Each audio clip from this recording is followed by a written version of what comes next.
How did we get here? How did we go from love thy neighbor to pastors screaming that Dems are baby-eating demons? The Democratic Party is a demonic death cult under the power and influence of Satan. To vote for the Democrats is to vote for everything God hates. No, seriously, this is real. Stay until the end because you'll never look at church the same way. See, religion has always been a tool to control people, especially when resources were scarce. If food is running low and society is crumbling, how do you keep people in line? You tell them there's an all-seeing sky dad who will personally smite them if they step out of line. Fear-based obedience works almost every time. But here's where it gets dark. People figured out how to weaponize that fear for power, and they've been doing it for centuries. Manifest destiny. God wants us to take this land. Don't think about the generations wiped off the map. Slavery? Look, it's in the Bible. God totally said we could own people. Segregation. God made different races for a reason. Just trust the Lord. And also Jim Crow laws. The modern GOP. God wants you to vote Republican or you're going to hell. If you vote Democrat, I don't even want you around this church. You can get out.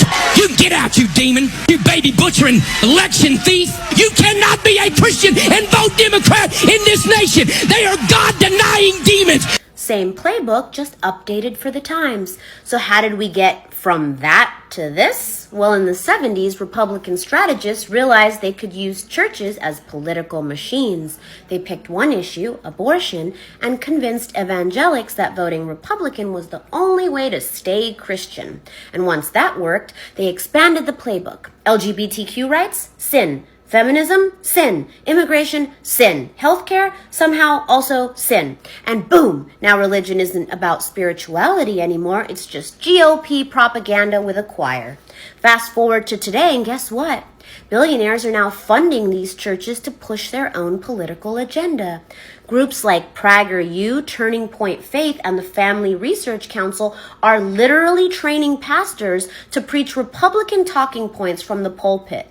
And because churches are tax-free, that means Republican donors are basically running an untaxed political operation. Genius, honestly. And here's the thing. When you turn faith into politics, you have to keep people scared.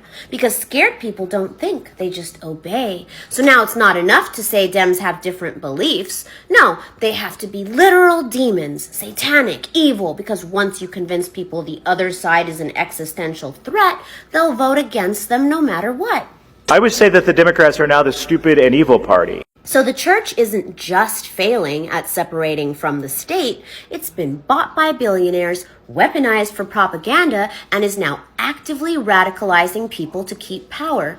And the funniest part, if Jesus came back today, these same churches would call him a woke leftist.